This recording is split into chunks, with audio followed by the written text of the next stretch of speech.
వస్తున్నాడు, అతనిని పరీక్షించాలి.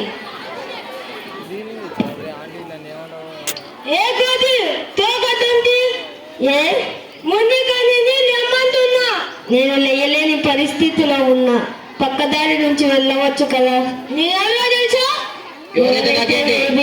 దారి మార్చి వెళ్ళవచ్చు కదా. ద్రౌపది కోరిక మేరకు సౌగంధిక పుష్పాల కోసం వెళ్తున్నా, నన్ను పక్కదారిని వెళ్ళమంటావా? నా తోకని జరిపి వెళ్ళవచ్చు కదా.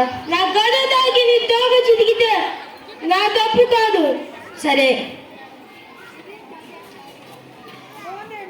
ఏంటిది? ఏంటి?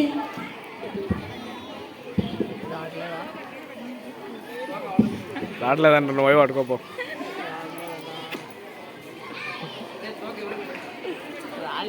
లాగురా ఏదాడు. నేను ఒక సామాన్య కోటి తోక ఎత్తలేకపోతున్నాను.